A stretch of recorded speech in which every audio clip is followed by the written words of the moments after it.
Hey, it's Mac with PriceActionTradingSystem.com, and it is Wednesday. It's April 6th. This will be our chart lesson for the day.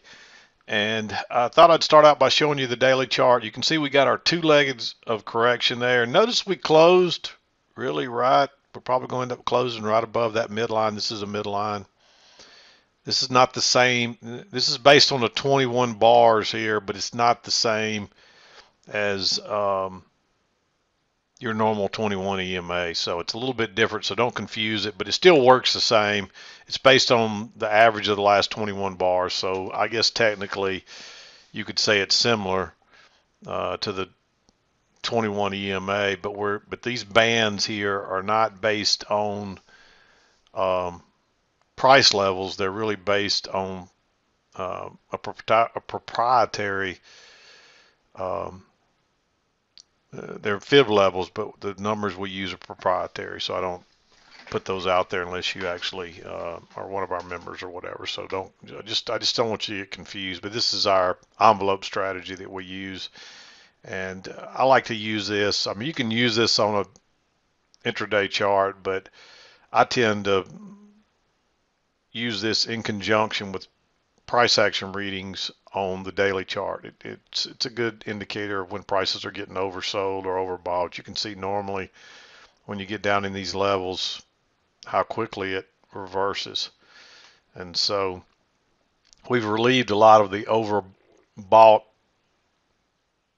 uh, issue that we had going on up here at these very highs. This was a really nice move up. So now we got two legs of correction. We'll see if we follow through with another move up.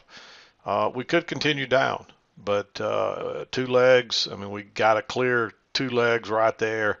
So if we start higher, I'd look for at least a retest of these highs, and then we'll go from there. But that's kind of what I'm looking at now. Tomorrow will tell the tale if we go higher or what here, most likely. So anyway, let's flip over to the 2000 tick chart and go through the trade. Okay, a couple of real quick issues here before we get started with the trades. First of all, they released the FOMC minutes today at 1 o'clock. It's not quite the same as a rate announcement, but it's still, as you can see, it rocked the market real quickly and shot it up. So you still want to be aware of it and maybe be flat by noon. And as soon as things kind of settle out, then you can kind of start trading again. And this blue area was an hour before and just after the big move up, and then things kind of look normal after that. It wasn't a huge, it didn't really upset the market crazily like sometimes FOMC does, but the reason is there's something in order to, when you get the minutes, generally you got to read through them, and it takes a little while, so it's not like it's something that comes out instantly uh, like a rate announcement does, and instantly you know if that rate announcement was good or bad, and generally people know what to expect in advance. Very rarely do you get a surprise, but when you do, that's when you get some really crazy stuff. But anyway, anytime there's some 1 p.m. Central Standard Time FOMC announcement that's meetings or rates, I'd be flat an hour before. So that's what this blue area is, and then I wouldn't trade again until the market kind of got back to normal. So you can see, even if you knew what the news was in advance, you don't know how it's going to affect the market, because at first it was a real positive move up, and then it sold off super heavily before we were made another two legs up, and you can clearly see the two legs right there. I didn't measure them, but I'm pretty sure they're two measured legs. If not, they're real close. We didn't quite get a measured move, and you can see then we had a pretty good sell-off again, and that's generally what happens. And so the second thing I wanted to talk about was there was a gap on the chart. If you looked at our mid-morning chart and you couldn't figure out why I listed the gap the way I did, is because I made a mistake. For some reason, I looked all the way over to here. I don't know how I looked back all the way to April 1st. I mean, I could see maybe going an extra day, but somehow I went all the way back over to here, and that would be 45.01. But truly the gap, when we're talking about a gap, what we're talking about, you don't see it on this chart because this is a 24-hour chart. But this stuff here in the gray is overnight. And if you went just from the 8:30 a.m. to the 4 o'clock close, this stuff wouldn't be here. And so there would be a gap. And technically, I usually use the gap from the lows or the highs, even in the overnight. So the low would be here, and then this is where we opened at 8:30. So if you remove this stuff in the gray from the 4 o'clock to 8:30 opening, that you would see a gap between right here where this yellow line is and where the low was of yesterday. So notice we opened out. This only comes into play if we open outside the lows or open outside the highs of the previous day. And so that's what the gap, that's what I'm talking about. And generally the market will try to fill that gap pretty quickly. And you can see we tried to fill it today. We got close. We actually got real close to my 45.01. Maybe I had a premonition there or something.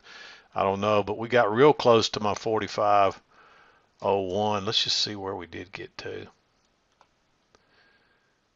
You can see we got to 49.99, 44.99.50. So which is real close to my 45.01 target. So again, I don't know where how I came up with that, but like I said, maybe it was a premonition. But we did get really close. But the gap, we were actually, did I measure it all the way over here? I think I got the wrong one. No, 44.99.50. Okay.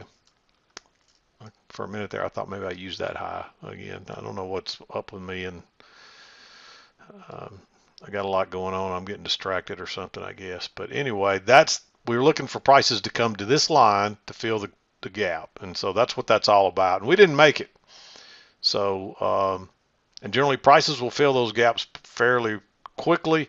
So we'll see if we fill it during the overnight or fill it tomorrow. We'll see what happens. But that's what I'm talking about with a gap. And somebody sent me an email and couldn't figure out where I came up with 45.01, but they thought we were using the closes. Now, once you fill this gap, if prices continue on, I would use the close from the previous day, and I would also look at the low during the actual 8:30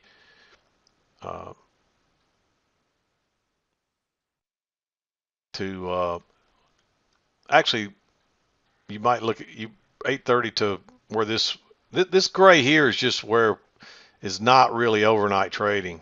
So I need to back up a step and clarify that. So that's why we use this number, because this is all during the regular trading hours of New York trading hours. So it's only this part from the open, which is this black line, to the 8:30 a.m. open. So that's why we go from here to this low right here. So hopefully that's clear.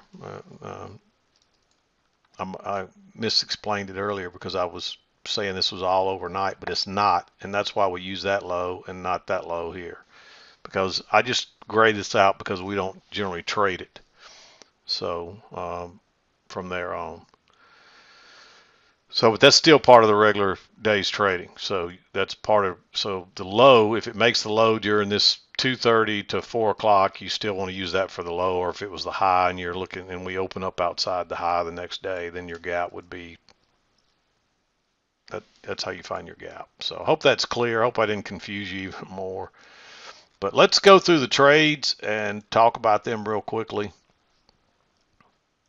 Actually, before we do that, let's just talk real quickly. You can see, even though we traded down really strongly during the overnight, we had the break and a new low, and then this is just kind of a sideways day. And most of this stuff going into the news item was a range, and you're just trading this pink range here. And it just, people will contact me and say, well, there were second entries and failures and everything failed in here. Why? Well, when you go into range, you don't trade second entries or failed second entries. You only trade range rules. And we traded down into this, so the bias is strongly down. So most of your trades are probably going to be shorts. But if you get a setup off the low, and this is already played out, like notice we got a break and a new low, then you might take a long here. But we only had one decent long setup, and it wasn't the greatest either. So I marked it green, but there's a bunch of shorts here. But don't trade second entries and failed second entries inside or tight range like that. You'll just get chopped to pieces, and you'll be like, what the heck? But generally what happens is prices bounce off the low, they go to the high. They bounce off the high, they go to the low. They bounce off the low, they go to the high. And then notice this time we didn't get back to the low. Well, guess what? That's a sign. And then we start rallying. That's a sign that, hey, we're probably going to go higher finally. And then we like you'd expect, it's a failed breakout. And then we go back to the lows again. And the lows just moved a little bit lower here. I didn't move my line down later. There's nothing going on here worth. I wanted you to be able to see that what I originally had. And notice we go from the lows back to the highs, and we keep going this time. So when you're trading a range, that's what you're expecting. So if prices come off this high and start going lower, be very careful going long, because we're not back to the lows. And I've got one green one here, and it's right into the high, so it's not really a great setup. But it's, if you understand what's going on, there's a trap in there and there's a failure, and we'll talk about that. It's not really that it's a failure, but it's just a trap. And the fact that we came up short is another clue. Now, you need to be very experienced probably to see some of that stuff. It's not something the average somebody new starting to read a chart, follow price action and read charts is going to see. So, but we'll talk about that when we get to it. So I hope that's clear. But all these people trying to trade second entries and wondering why they're failing, well, just because it's a second entry doesn't mean you take it. You have to understand the context of the chart. And you follow that. And if the context doesn't say there's a trade, it doesn't matter if it's a perfect second entry, you may not want to take it because the context is not correct. And when I say context, the chart's not saying, let's say you get a second entry short and it's a perfect setup, but the chart's saying prices should be going higher. Well, don't take that short, because you'll probably get trapped and prices will go higher. And it may work out, but just, second entries are very powerful, and you can get it wrong and still have a lot of winners just trading second entries. But if you try to trade second entries in congestion like this and ranges like this, and you don't know what's going on, you'll get chopped to pieces. And I've got a very good trader that recently got himself chopped to pieces trading second entries and failures in tight congestion like this. And he couldn't figure out, he's arguing with the market, can't figure out why he's struggling, and it's because he's not following the rules. He's doing just the opposite of what you're supposed to do. You only trade second entries and failures in a trending market. When you start going sideways, you go to range rules and forget about second entry. If you get a good setup following range rules and it turns out to be a second entry or a failure, pay attention to that. But you don't trade based on second entries and failures and all in congestion and tight ranges. There's some areas of congestion where you might trade one, but you need to be a great chart reader, and you need to really understand what's going on. Like this is one here. You might argue that that's congestion. That's got there's several ticks in that, so that's, but there's one you might say, okay, well that probably qualifies as congestion. But you've got this you're in a strong downtrend here. You've already got a break of your green channel, a move to a new high, and so that's why you're expecting prices to go lower here. And so if you understand that and you say, hey, it looks like this is played out, then you might take that short. And I marked it green. I still marked it green because it's aggressive. But you'd be surprised how many people will take one to the long side here, right into the channel or right into this trend channel. And you can see that gap right there where there's no overlap between those two bars. That generally tells you those happen at trend lines and importance, and sometimes at the EMA too, at important support and resistance areas. I call them thin spots. I don't know. I guess it's because I'm not sure why they occur, to be honest with you. It doesn't really matter either. All I can tell you is my experience tells me when you see those and they jump right over the EMA or a trend line or a support and resistance line, then you probably got those lines correct.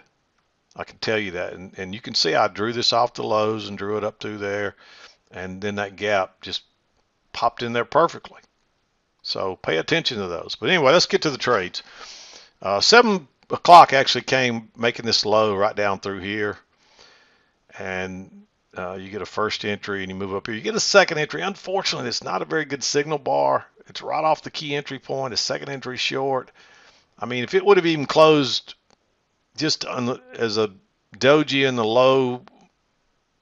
lower half something, I might say take that trade, but you just can't take that. And you see it takes a little while, and it comes down, and then it bounces real fast anyway. And that's a second entry long, but you can't take actually, that's not a second entry long. It doesn't break higher, but you couldn't take that anyway if it was, because it's right into a downtrend, in a super downtrend. And that's where people get tripped up trying to pick bottoms and trying to trade against the trend. I mean, you can clearly see this yellow trend. I drew it right off those first two swings, threw it down to the bottoms, to the lows, and it came right back into play here before we got a break. And then we moved to a new low. We got a couple of swings, multiple swings to a new low, and then we just went sideways after that. So you might take that trade. Nothing in here that I see until here. This is a breakout pullback short, and this was a very strong downtrend, and we did try to go higher once, twice, and generally on a failed break, on a breakout, they will fail. So a lot of people are going to try to pick a bottom right here. So when this breaks higher and turns, it goes right out the other side on the same bar and closes that negative. I guarantee you got them trapped. I like going short there. And you'll see this is a repeat pattern that we see multiple times, a few more times. And so once you realize it's a repeat pattern, pay attention to it. And we just kind of drop down and we do the same thing again. I don't see anything. There's no setups in here. In order to take a short off this high here, you need a good signal bar, and you need room to scalp out before the lows. And you don't get that here. Here's your signal bar. It's too bullish. Look, here's that pattern again. This one didn't set up quite as nice as this one. I meant to mark this at least green though, because you may want to trade it on the engulfing bar. It breaks higher. This actually, I think, broke lower and went up and then came back down, and I think that's why I didn't mark it. But you might trade it still when it comes back down and goes out at the second time. You might trade it, because if it comes out and goes down the bottom twice after breaking higher, then, I mean, if it breaks lower first and then breaks higher and fails and turns back down and goes out again, then it's telling you something. So you may take that on the engulfing. That signal bar is not quite good enough to take on a close, so it's not quite as pretty as that one right there. In other words, it's not as bearish looking, but it has the failure out the top, and that generally will push it on through. And you can see it just took a little more work to get it through there. And once it did, they hit the stops, and boom, it shoots down real quick. And you continue. Most of this is, there's probably not a lot of buying coming in, and the sellers just keep, or the buyers that had bought in here earlier. There's probably a lot of buying in here, maybe even in here, because you've already got your breaking new low, and you can see some nice bullish bars. And this is just the capitulation where people are saying, where these longs are finally giving up, and no sooner than they give up, it bounces. So don't try to pick lows and bottoms like this, especially on strong trend days, which this was early on. And then we run up here, and then we just working sideways, and there's you a triple test with a very bearish bar with enough room to get out. I like that trade. Generally, a lot of time, if it makes a new high here, you'd probably want to wait on the lower high. But in this case, you got a triple test there. And so I think that's good enough to take that trade with that much room there. And so I like that one. And then here's that repeat pattern. And this one looks almost exactly like this one. So I'd pay attention to it and trade it. It's worked. You've seen it twice more, and even the one that wasn't very nice worked. So this one will probably work too. There is a reversal here that I did not mark. Notice the new high, first entry, second entry. It broke higher. It's just such a big bar. If you wanted to trade it on the engulfing bar, you might take that trade, but I think it's too big once it closes, and you got to be careful with engulfing bars, especially on something like that. I mean, I say that's a huge bar. It's only 16 ticks, but compared to what we've gotten in recent times, it's not very big, but it's still, for today, it seems like a relatively large bar. And then we just come back up. I think what I did here, I liked this one. Actually, you know what I think I did? I think I just missed marked these. I think I meant for this to be right here, and I just mismarked it. Probably got interrupted, and I'll just leave them both there. I mean, it's real close. It would be red if you wanted to trade it on the engulfing bar, but going short down here, I think is a no-no, and at the most a green, and probably be a green on the engulfing bar. So I'll just leave it green. We'll remove that one. I don't know why I had that bar sitting right there. I'm not sure. I think I meant to have it right here because that's just a first entry, and it's a pretty stout move there. So it's a good indication prices could go higher here. So and it just turns out to be sideways stuff. I don't see anything I like there until finally it comes back up here, and you get another bar testing those highs that fails. And look how bearish that is. The reason this one is green though is because it makes a new high.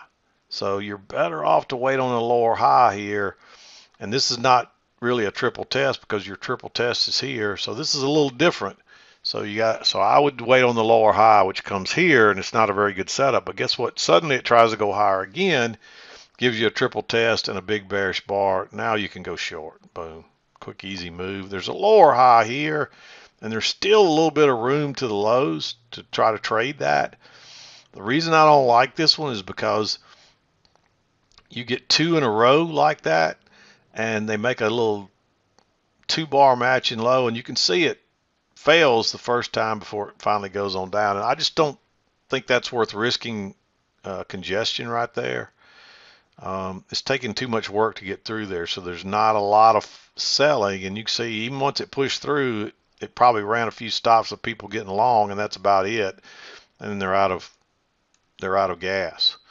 And you get another second entry here. Of course, this is kind of congested, but this is big enough you might pay attention and to a second entry, and you get a first entry, second entry.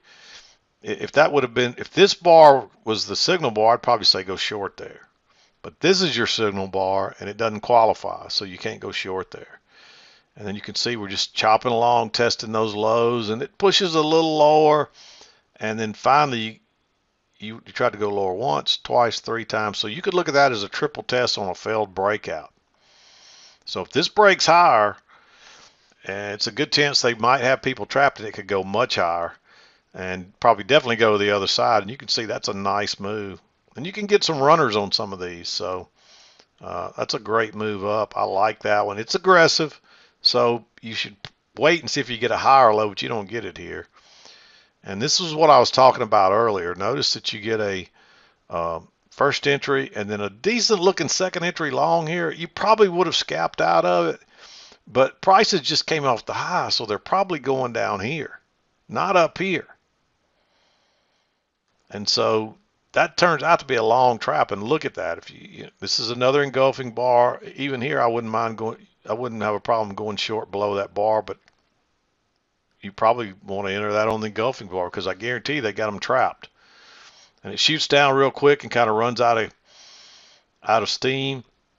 And after the failed breakout, we make 2 higher lows, and then we're working higher. So that's a good sign that we're probably going to go higher this time. I would at least look for a possible measured move, which I don't have on here. And so that puts us up here. And if we push that high, we're probably going to run some more stops, even if just to run stops. And you can see that's what we pushed up here, and we probably ran a few extra stops, and they ran out of the stops, and then it falters and it comes back in the range again. Perfect. That's perfect price action. And so that's why I marked this one, but I marked it green because the reason is you got to go along right into that resistance. And that's never a good idea, especially on a day that we traded down into this, so there's a good chance this is real bearish. So, but if they can push it through here again, I guarantee they're going to hit stops because I guarantee you shorts piled in with that big old ugly signal bar, but they're not paying attention.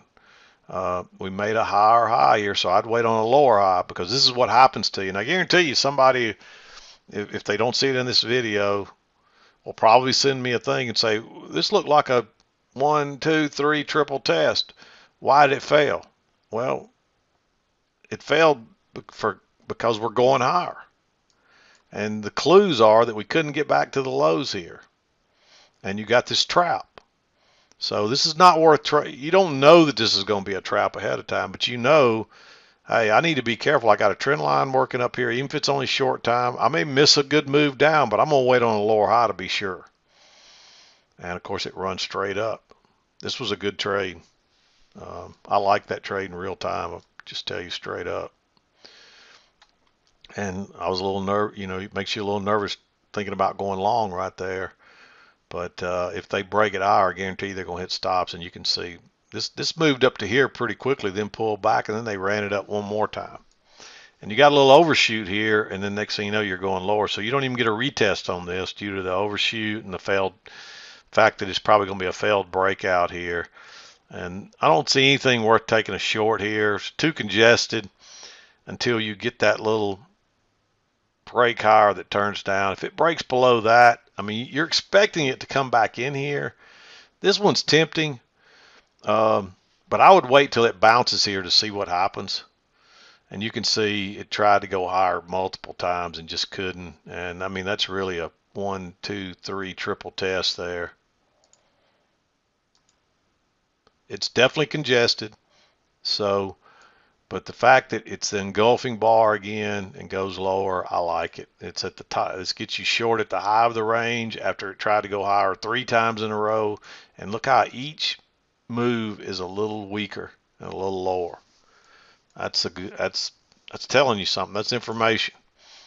And then we run down here and we get another failed break lower, but not a good enough signal bar. Your higher low is no good. You might have looked at this as a triple test, but that's just too congested and there's too much resistance right there, and it's still below the EMA. It actually bounces again, but notice how it's turning down off of that resistance, and we're getting close to noon here. And that's a lot of times you'll see prices do just this going into a FOMC, and it might do this the whole time all the way across, and that's what you got to be careful of. Here we ended up rallying, but don't, if you're managing a trade in here like a runner or whatever, it's okay to keep managing that up to about a quarter till I'd be flat. But don't take any new trades after noon on a day like on an FOMC day. And you can see the price action. We shot up here. We overshot 2 legs down, and then we made another leg up. I don't know how close it is to a measured leg, but let's just see. But even during FOMC, it's,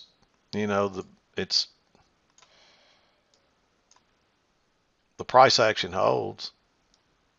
If you take it all the way to that's where the original low started. But I'd probably want to measure this one from where I just measured it from right there. And you saw that big stem right there, right at it. Well, that's because there's probably a lot of people exiting right there. You can see that. Taking their profits.